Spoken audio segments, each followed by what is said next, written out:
So I wonder what a group of you guys are here for, because you saw the title, and I'm hoping you saw the title. I'm hoping that, you're here because there's something that resonates, but I love that there's a group of people that respond to the title, With God When You're Over It.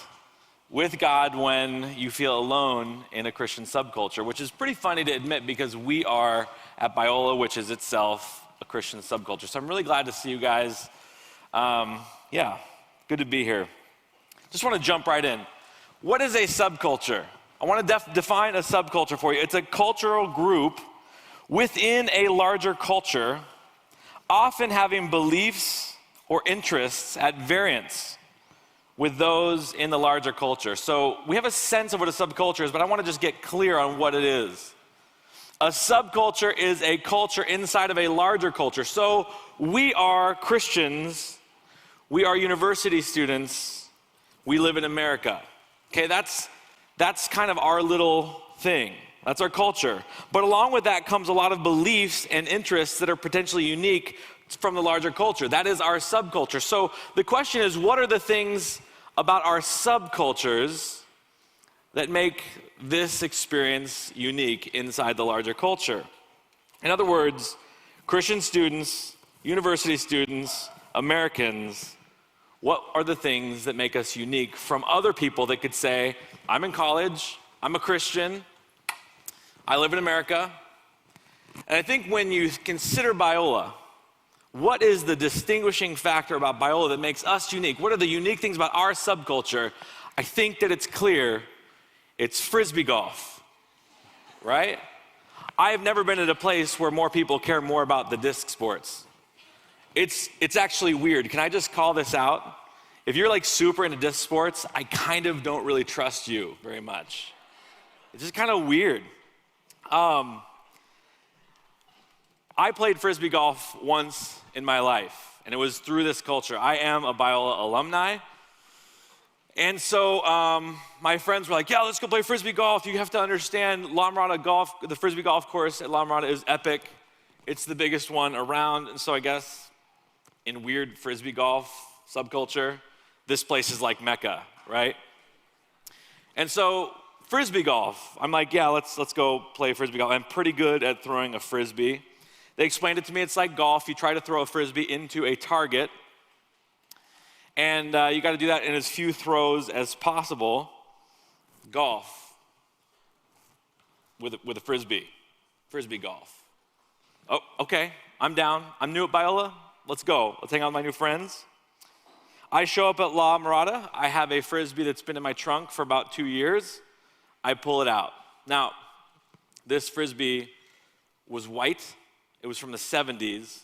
It had like a chipping sort of seascape, like in like shiny paint with like a sailboat on it. And my dog had eaten it a little bit, but it was cool. It threw really well. And I'm entering now into this world of subculture. When I go to my trunk, I pull out my Frisbee because I'm going to play Frisbee golf. Who would have thought I would have just played Frisbee with an actual Frisbee? And I pull this sucker out, and they laugh at me for 3 holes because I've got this stupid Frisbee. And of course, these guys are wearing fanny packs with 10 Frisbees in them, right? Ridiculous. Who needs 10 Frisbees to play Frisbee? I have my Frisbee, okay? Weird subculture. I just want to admit that even in something as little as that, the experience of entering into this little unique corner of a culture can be so interesting. You bump up against all kinds of boundaries and things you understand and maybe don't understand, and you quickly learn to fall in line. This is a subculture. We are Christians at Biola. We are university students. We're Americans, but this culture tends to really like to play Frisbee on Metzger's lawn. It's what we do. We're Frisbee people. So I just want to admit this at the beginning. Can we just admit that when it comes to talk of subcultures, what is best about us can also become at times the strangest things about us.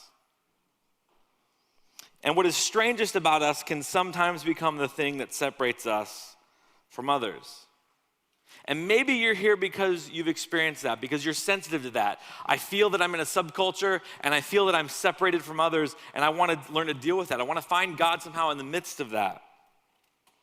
One of the things that happens to us as members of a subculture is that it insulates us. Now, insulates, that's a good sort of warm, holding word. It's a good word.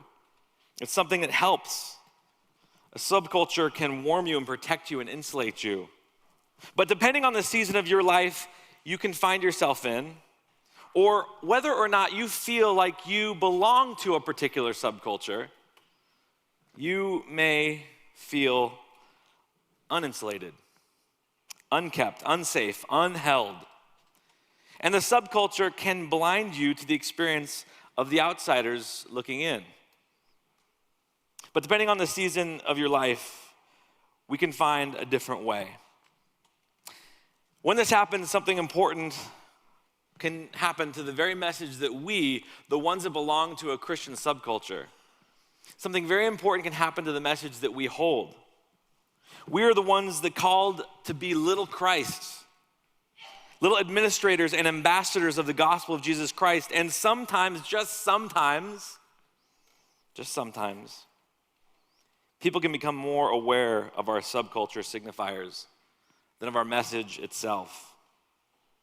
And this is true of most subcultures, but I want to point it out because of the message that we, the members of the Christian subculture, we have this message that is so important. And because it is so important, I want us to become honest and at least have an honest discussion. And so I want to begin to ask this question. Has our subculture become larger than our message? That's something I kind of want to frame our time. Is the subculture, and are the subcultures that we're a part of, is it somehow eclipsing the message about Christ that we have? I want to begin to have an honest discussion about that because I believe that there is a way to be with God. And in the midst of that, there is a way to be away from God. I think this is a timely question, especially because Jesus walked around the world and he seemed to be more in touch with the people who maybe would have described themselves as feeling outside of a particular subculture. And if he's the one we're following, then we've got good reason to at least have an honest discussion about how we can navigate this. And so here's where I'm headed today. Too often, I'm going to say this, I'm going to be really honest about this. This is my story. Too often, we disqualify ourselves by becoming cynical about the subculture that we're in, right? At the moment of awakening, when you sort of feel like, man, I see the subculture now, one of the really damaging things we can do to sort of separate ourselves from God, I always tell my son, I said, buddy, I want to be with you. I want to be with you. So don't pull away from me. One of the ways I think we pull away from God when he comes to us and says, hey, I want to be with you. I see your subculture. Let's be together though.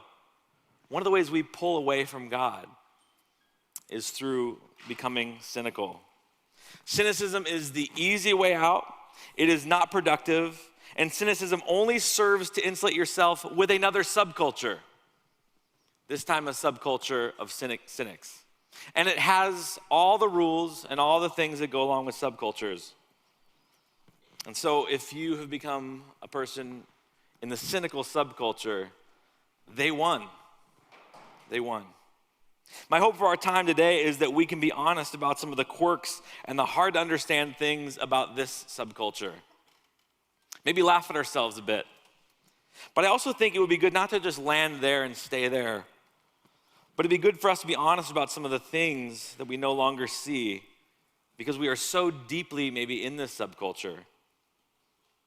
Ultimately, though, I want to invite us to a different way altogether.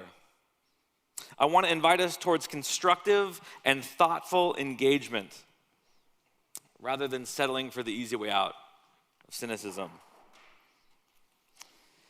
God, would you join us? Would you help us navigate this? Would you help us be honest with ourselves and with you? And maybe as the conversations leave here, God, would you help us be honest with others? There's all kinds of reasons why people are here today. But God, would we find some common ground? Would you help us understand ourselves, that we would understand you more? We Pray in Jesus' name. Amen. So you may be hearing this already. A few weeks ago, I spoke at After Dark. Who was there when I spoke at After Dark by chance? Okay. Yeah, there was a list that I'm kind of going to go back to just because I wanted to honor the alumni that helped me put this list together. But to me, After Dark is for insiders. After Dark is like family talk. It's sitting down at the dinner table with Biola. And if you're going to sit down at the dinner table with Biola and have a frank discussion, you're going to do that After Dark. Singspiration has hundreds of people who come, visitors each week. So if you want to have family time, you go to After Dark. And at this particular After Dark, I was going to be speaking on issues within the orbit of what I'm talking about today. They'd asked me to come and speak as an alumni, say what I noticed, how to be anchored at Biola. And so in preparation for that time, I texted a handful of my alumni friends who I knew were awesome. And I asked them to create a you're at Biola when list. And it was pretty fun. I've added some today. But it was a good list, and it seemed to get at something. And so I wanted to sort of bring it to us one more time. So I want to bring some of that back and have a few more original ones. So you're at Biola. When a legit way to break up with someone is to say, I'm dating Jesus, okay? That is a unique thing about this Christian subculture. Don't raise your hand, but come on, if you've done that, right? You're at Biola when a missions trip becomes for you a viable resume builder, right? It's not that it isn't, it's just that it's not the best thing for a resume.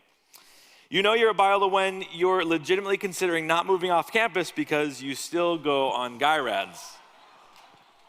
And then you have to do the double subculture thing and explain what the heck a guy rad is to somebody, right? But we all know, because we're part of the subculture.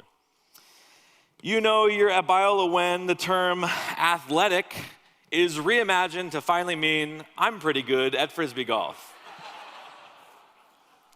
You can tell I don't really have that many strong opinions about Frisbee golf. You're at Biola when nobody asks you why you need 10 Frisbees. Give me a break. Nobody wears a fanny pack with 10 Frisbees, but that's fine here. It's fine here. You're at Biola when you rebel against your mom by taking an art class. There's so many layers to that one. You're at Biola when everybody likes somebody, but nobody is asking anybody out.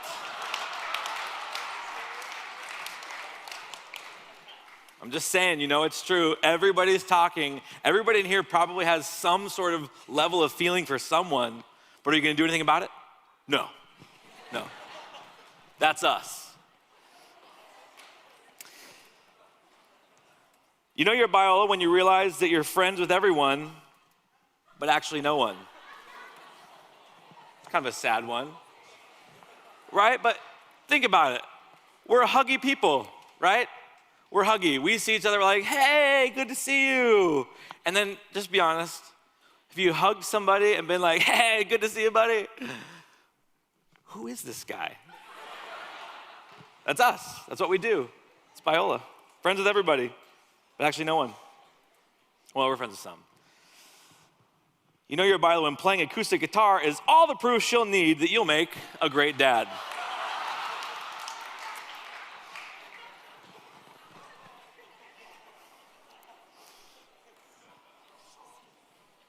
That one cuts me deep, really. So my time at Biola, my first year was marked by joy and excitement and spiritually mixed sort of possibilities. I had crushes on people. Like the sky was the limit for me. And there was chapel all the time, and there was inspiration, and there was just experience of people, and it was wonderful. I loved it. The experience as a whole was expressing my heart. My spiritual life had found an external expression, and it was everything that was happening here. Biola was my church youth group dialed up about 1,000 times.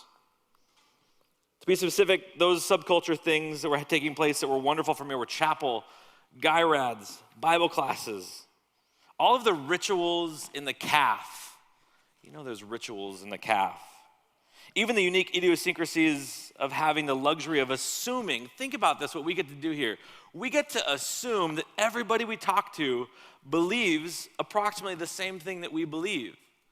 Now, there's nothing the matter with that, but let's just pause for a moment and just admit we're not going to have that anywhere else in our life ever, ever, ever, right? That's something that's fairly unique about this time. And it felt like I was finally home, and I had arrived in this place that I had needed to be for a long, long time.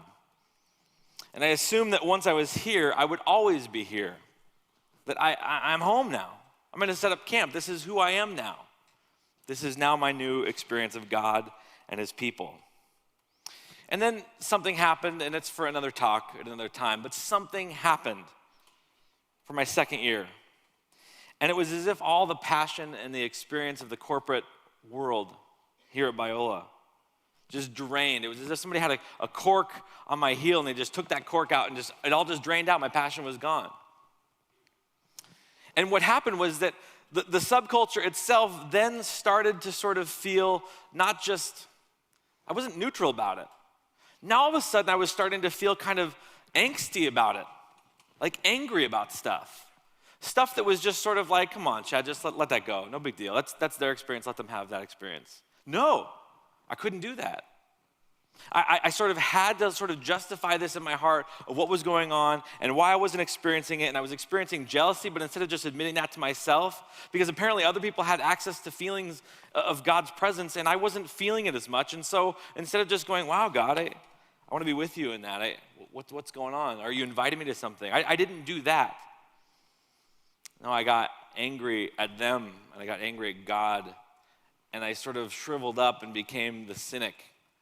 Sky called it a contracted soul, and I think I had that a little bit, and that contracted soul became cynicism. The title of this workshop is With God When You're Over It, or it could be With God When You See Through It, or With God When You're Just Tired. And it's about responding to God's voice when you feel alone in subculture. I coped by becoming cynical, by retreating away from them and judging them and standing, and it shriveled me up. I want you to know that everything we say here is largely autobiographical, and we can find our way through. This is really an invitation to a discussion, a frank discussion. I want to start out by going into a really intriguing sketch in Scripture. It's a story of Jesus in the temple. Remember the mom and dad there, they're going to Passover with their large family. And I want us to potentially take note of the subcultural issues in this account of Jesus in the temple as a boy. Now, his parents went to Jerusalem every year at the feast of the Passover. And when he was 12 years old, they went up according to the custom. And when the feast was ended, as they were returning, the boy Jesus stayed behind in Jerusalem. His parents did not know it, but supposing him to be in the group, they went a day's journey. But then they began to search for him among the relatives and the acquaintances. And when they did not find him, they returned to Jerusalem searching for him. Now, even in that passage right there, can you sense or get a feeling about a subcultural difference from what this one would be? Right? You're going on a road trip and you're not even going to check on your kid. Unbelievable. But it's different. That's something that they had accepted.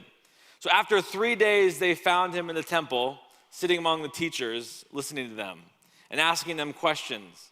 All who heard him were amazed and understanding and his understanding and his answers.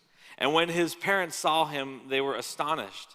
And his mother said to him, "Son, why have you treated us so? Behold, your father and I have been searching for you in great distress." I'm honestly glad to hear that, because it feels like we're going to go for a day without that. I'm glad that you were worried at some point. "Did you not know that I must be in my father's house?" And they did not understand the saying that he spoke to them. And he went down with them and came to Nazareth and was submissive to them. What an interesting last part. He came down and he was submissive to them. There was something about this that he did, that he accepted. I am in a completely different place than you. I have a totally different set of things that I know from you. And yet there's something about me that's going to be like, okay. I mean, I sense a freedom here in Jesus. If there was anybody who could have potentially felt alone in a religious subculture, anybody felt like they maybe possibly stood out in a religious subculture context, I think it's safe to say that it would have been Jesus. What were the particular subcultural issues that held the culture together like glue, pulling the gravity? The invisible forces that unite that culture. I think one of the things that we see first is the Jewish subculture, it observed religious holidays. And I do not think that this was something they had to think about. Each year, they just stood up and went. When the weather felt this way, they just knew it's about time for Passover. We do this journey. And they are going to do this. It's going to happen, part of their subculture. There are some subcultural issues about community and extended families. This account points to an important set of assumptions about families and extended families. In our culture, as I was mentioning, immediate families are primary. I'm going to know where my kid is if we start a long journey. We're going to stick together. But somehow it was feasible for Mary and Joseph to not know their son where he was for a full day before they started even looking for him.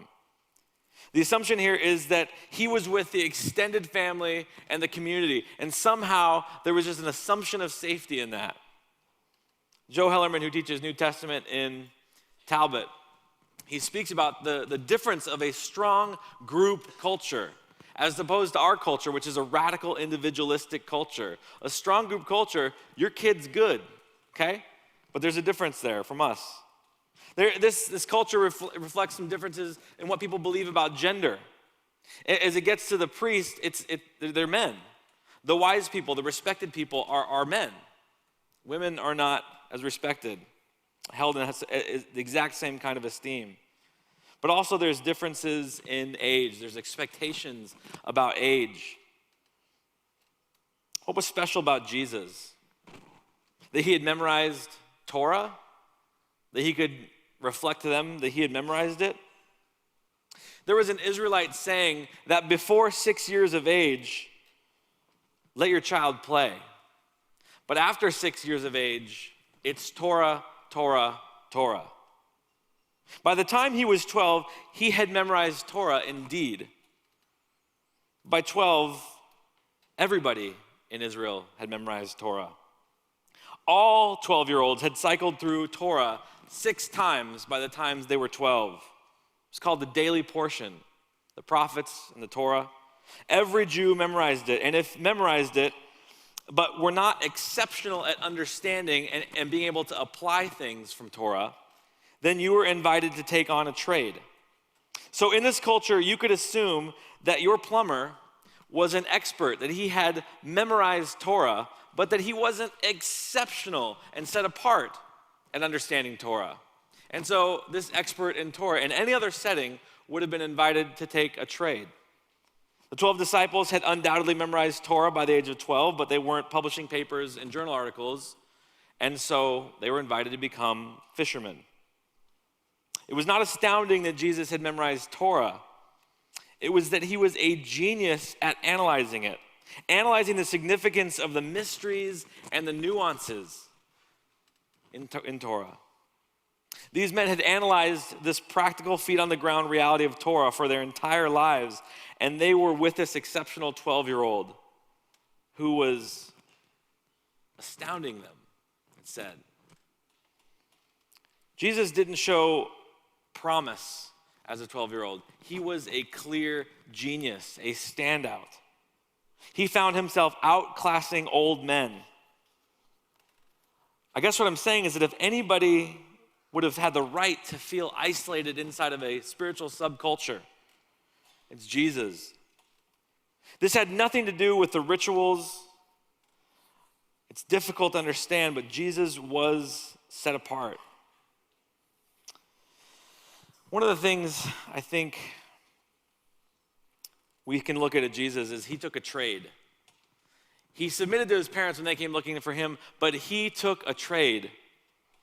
He became a carpenter instead of going and becoming gifted at Torah school. He didn't set himself apart and go, I'm going to be the best one there. He would have undoubtedly seen the kids that were set apart, that he would have known way more than. And we have no reason to believe that he became cynical and jaded. He could have furthered his education as a standout rabbi, and in that culture, he could have been so respected.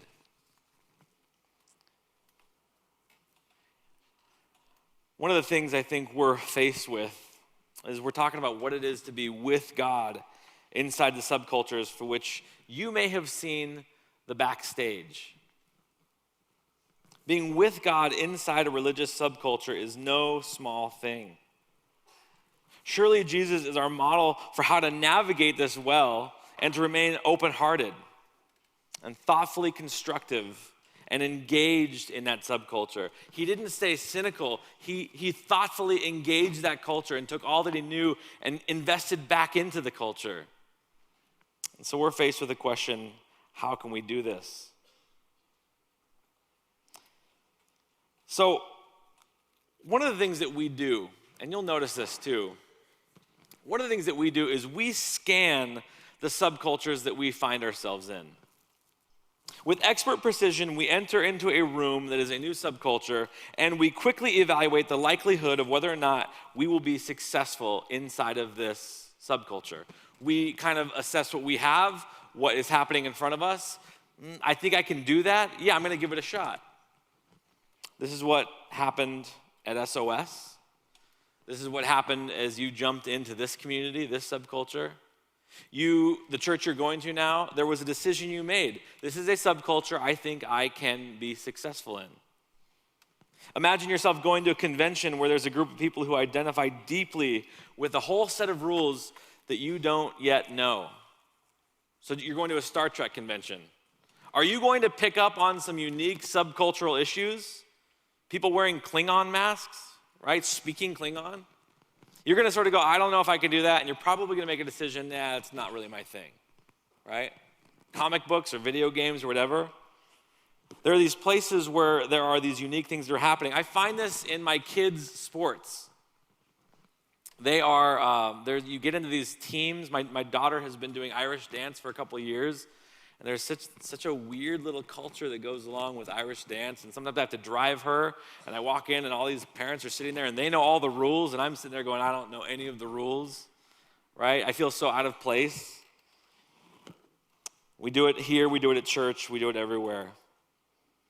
If you know me, I go on and on about the trays in the calf, right? Little unique subcultural thing about us. There is a reason why we do not use trays in the calf, but we didn't ask those reasons when we magically woke up one day and decided, we don't use them, right? We don't know why we use them. We just sort of intuited and picked up that the subculture here, we don't get trays. And so we just decided we don't get trays. The subculture told us not to get trays, and so we don't get them. More than likely, a Christian subculture is or has been a place where you have felt successful. My life started in a religious subculture. I was Lutheran for the first 12 years of my life, and that is a pretty unique subculture. My pastor used to say there's Christians and then there's Lutheran Christians. And he was sort of like, we're kind of the ones that get it. And most denominations probably feel that way. I went to the school that was affiliated with the church Monday through Friday, and then I went to the church on Sunday. I was at church then 6 days a week. I had the liturgy and the Apostles' Creed, all of it memorized by the time I was in second or third grade. I didn't have a sense about what it meant, but I would argue that I didn't need to.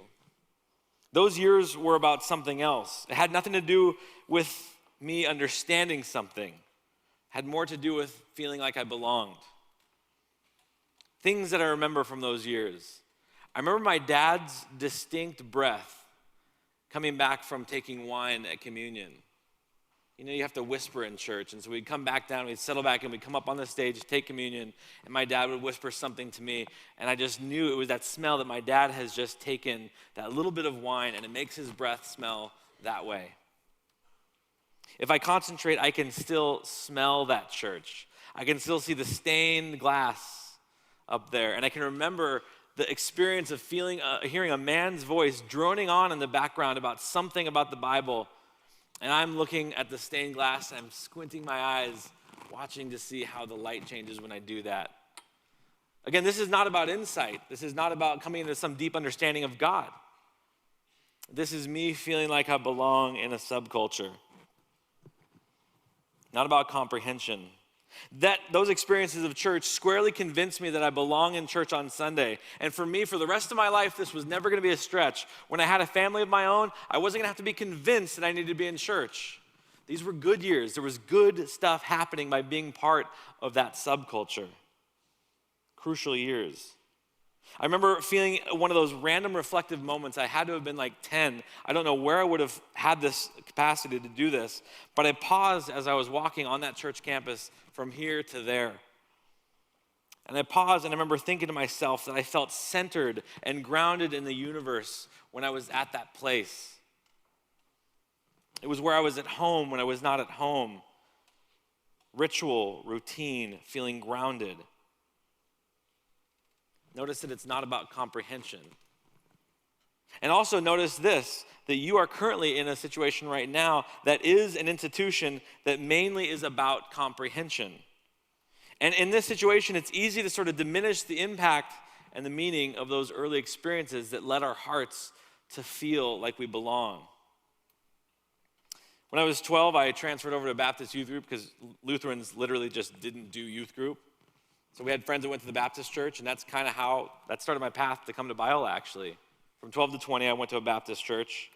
And it was a shift from my Lutheran roots. I quickly picked up the faith needed to be shared. We Lutherans, we did not talk about our faith. Baptists, we just related in Christianese. I joke that if my youth group would have had a prom, and they would never have had a prom because of the dancing, but if they would have had a prom, I would have been the prom king because I got so good at the subcultural things. I was the worst Christianese person in the world. I had it all down. It was like another language, and I spoke it fluently. Subculture success was fitting in with that new lingo and the uniformity of experience. I rolled this into my time here at Biola, and I came here looking for one more subculture to master. By then, I already sort of believed in my ability to do this. And so this, I believe, God uses, this sense of belonging, these things that at one point I kind of ended up becoming cynical about. I want to say I think God actually uses this stuff. It's important for our growth. But it was what some spiritual writers call affiliative faith. It was affiliative faith, and affiliative faith develops by belonging and being affiliated with an accepting Christian community. It's the social, spiritual, and service activities of a dynamic youth group with other Christians that provides opportunities for teenagers to deepen their relationship with other Christians and sort of give you a sense of, here's where I'm home. I'm home here. As a junior high pastor, I preached this. My mantra to my junior high staff was, junior hires do not want to feel loved. They don't care about that. That's not their language. Junior hires want to feel liked. If you communicate to a junior hire that they are liked, they're going to stay around, and they're going to come back week after week, and you can give them the gospel. Affiliative faith is a time where the views of one dynamic leader, pastor, or author become the primary lens through which the Christian experiences faith in God. You know, because you have to be affiliated with something larger than yourself in order to have the faith that you're in. It's a kind of all or nothing thing. You don't buy part of the philosophy, but you take it all. And I want to say this is all well and good. There are seasons of our growth where we absolutely need this. But here's what research shows. That most adults have had their faith arrested inside of this affiliative faith stage. And the Christian is unable to function or grow unless the leader or the group with whom they are affiliated with blesses that growth. Think in this subculture. Think for you right now. There are profs and theologies and things that you affiliate yourself with. Churches, podcasts, that you go, that's what I'm about right there. I'm with that. And again, I want to bless that for a season. But I want to sort of begin to tip you off too, that that's going to then create a subculture for you that's going to be really hard for you to be open to anything else with. It's okay, but this is affiliative faith, and will need eventually to transition into the kind of faith that can navigate complexity apart from your affiliations and sworn loyalties. And this can be a transition that is hard. Because if you have a faith that is entirely on somebody else's authority, then you can sort of just lay back. Somebody else is driving. College tends to be a time where this transition becomes front and center for you. So the first way I want to invite you to be with God in a Christian subculture is this. If your faith is affiliative, be honest about it in prayer. In other words, if you have a faith that is really, really, really tied up in someone else, be honest about that. You don't have to stop it today. You don't have to cure yourself today. Say, I'm sorry, God, I'm not going to do that anymore. It's just you and me. No, the Christian community is important. But I'd hope that you wouldn't live in the illusion that your faith isn't affiliative. Be honest with it in prayer. Don't beat yourself up. Go easy on yourself. Don't overreact in this. Don't just allow your philosophical pendulum to swing to the other side of the issue. Ask God what he'd like you to do or to read or to explore. He might say, no, you're good. Stay here. Keep it up. Or he might say something like, this has been good, but it's time to move to the next thing.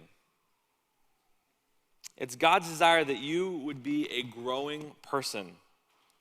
And sometimes this might mean opening yourself to new streams of thought that might not have been good for you during earlier seasons of your life. Which leads me to my next invitation. Unity isn't uniformity. Unity isn't uniformity. This is important to me. Unity is something that is good. It's something that we should strive for in the Christian community. But unity is more than simply doing and thinking everything identical to everybody else around you. While a church may have a unified way of working and worshiping and thinking and talking and experiencing God, unique cultural markers that set it apart from other churches, we can't make these robotic, memorized uniformity. Daniel Taylor wrote a book that I received from my RD. I was an RA here in Emerson, and my RD, upon graduating, gave me the book Daniel Taylor wrote called The Myth of Certainty, because we had been in so many conversations over the years. And in The Myth of Certainty, Daniel Taylor says this.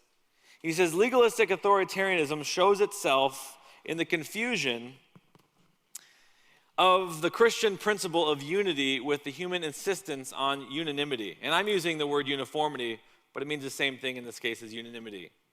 Unity is a profound, even a mystical quality. It takes great effort to achieve unity, yet mere effort will never produce it as a source of great security. It's a source of great security and demands great risk. Unanimity, on the other hand, is very tidy. It can be measured, monitored, enforced. It's largely external, whereas unity is essentially internal. Its primary goal is correct behavior, while unity's primary goal is a right spirit. Unanimity insists on many orthodoxies in addition to those of belief and behavior, including orthodoxy of experience and vocabulary, Christianese. That is, believers are expected to come to God in similar ways, to have similar experiences with God, and to use accepted phrases in describing those experiences. Flannery O'Connor recognized the danger of the latter when she wrote, I try militantly never to be affected by the pious language of the faithful, but it's always coming out when you least expect it. Adding later, I doubtless hate pious language because I believe the realities that it hides.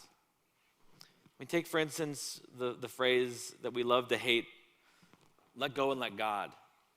That's pious language, but there's truth in it. I believe the realities that the pious language hides in this case. It's rough. Unity is not uniformity.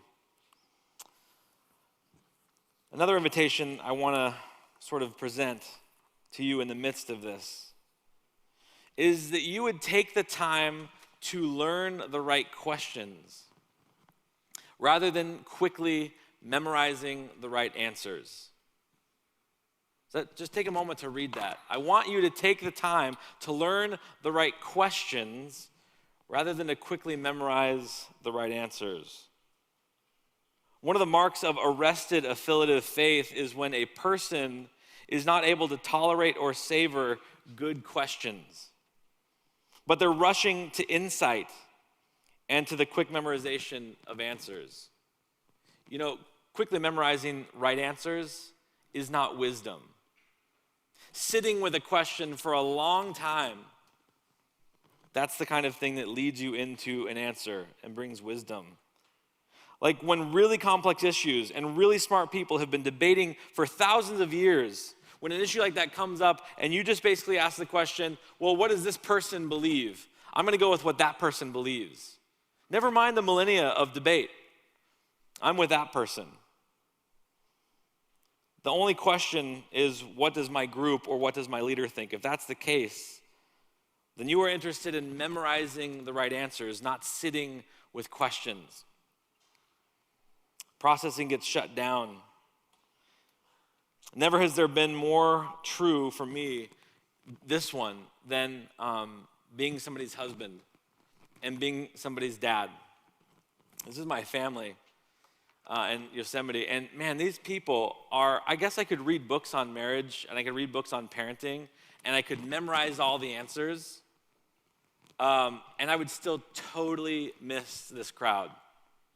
These people are not problems for me to solve. I don't need to memorize the right answers about this crowd. They don't look to me and require that I solve them like crossword puzzles. They come to me hoping that I can savor them as really, really good questions, to evaluate them and to know them. And I guess God, if he's relational, if he's with us, then God, wouldn't he be after the same thing? He's not a proposition. He wants to be savored and known in the same way. He is not a list of doctrines to be memorized. And once you've memorized him, then you know him. Christian subcultures can tend to have a diminishing effect on the process of learning to ask the right questions. By sort of feeding you and putting front and center, here are the right answers, we can become stunted in our ability to learn how to go through the process, to ask the questions that eventually lead to the right answers that now, if we've asked the question, we can own. Rainier Maria Rilke is a poet that penned these words to a younger poet who was asking him, just tell me the answers.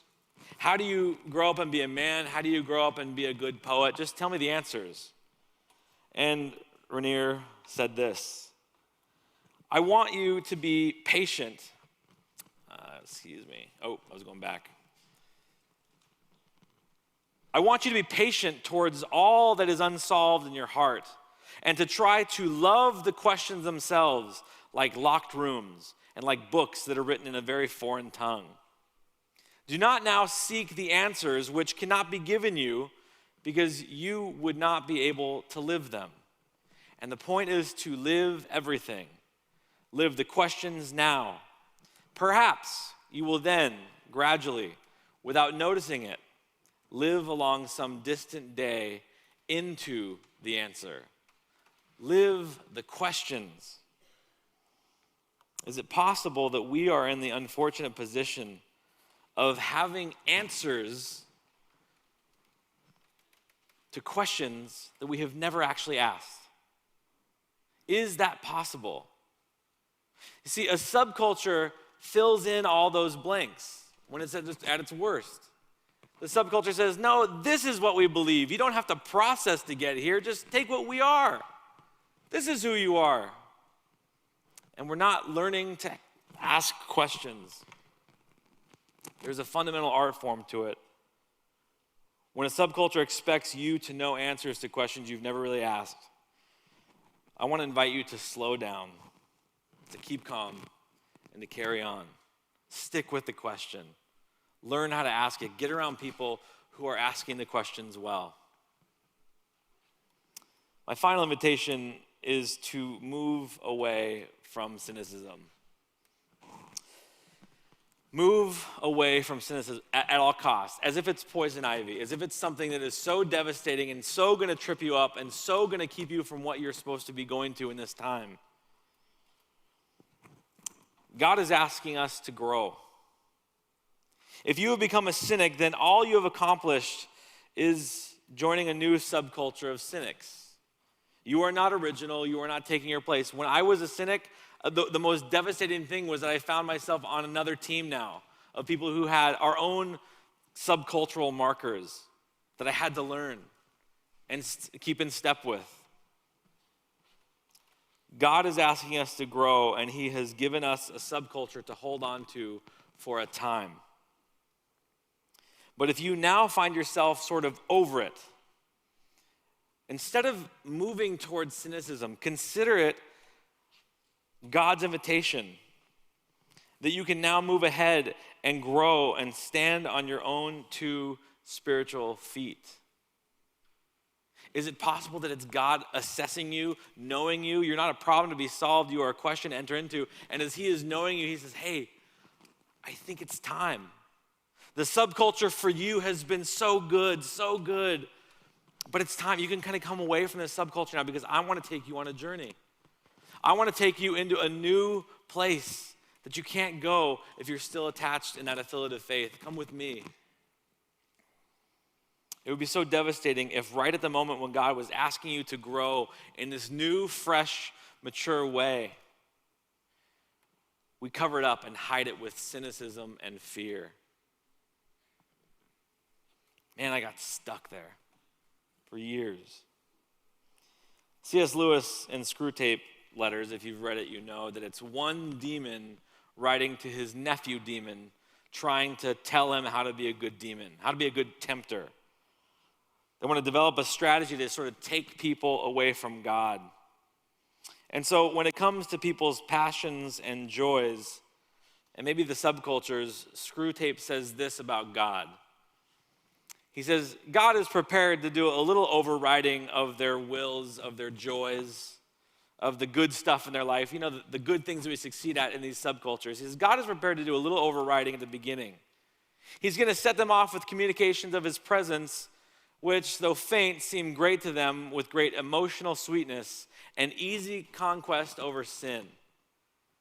Isn't one of the ways that you felt successful in a subculture was that at one time you felt emotional sweetness and you felt that there was easy conquest over sin? That was maybe one of the things that hooked you most, is that I love this place. I'm coming back to this place. He says God is willing to override that and to give you those experiences for a time. But he says sooner or later he withdraws, if not, in fact, at least from their conscious experience. God doesn't actually withdraw, but he takes his felt presence away for a time, and all those supports and incentives are removed. And he leaves the creature, us, you, me, he leaves us to stand up on our own two legs, to carry out from the will alone duties which have lost all relish. When the subculture stops feeling good, when you feel sort of jaded, and what happened and where did you go, God? All that was causing you to move forward is now not there. And you have to explore, am I still going to keep going? He says this, he says, do not be deceived by this, Wormwood. When God pulls away his felt presence, don't be deceived. Our cause is never more in danger than when a human, no longer desiring, but still intending to do our enemy's will, looks round upon a universe from which every trace of him seems to have vanished, and asks why he has been forsaken, and still obeys. What might God be inviting you to? If you experience the joy and the pleasure and the experience that was so good of a subculture, and now all of that goodness has been removed, you have a choice to become jaded and cynical, which you know how easy that choice is. Or to see yourself as a person who is being initiated by God, who has been known by God. He knows you. And he's leaning in close to you and he's saying, hey, are you going to be with me in this? I want to be with you. I want to be with you. Don't run to cynicism. No, see this as me thinking that you're maturing. It's time for you to grow. For me, I heard that idea late in my senior year when I had spent many, many months in cynicism. And for the first time, I was almost, the whole shift in my thinking was, God, I thought you were mad at me. God, is it possible? Is it possible that you are initiating me as my father, bringing me up, seeing that I am mature and ready to go?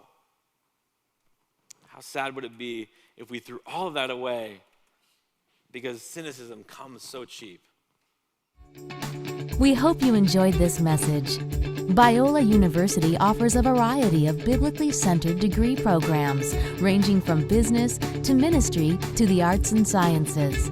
Learn more at biola.edu.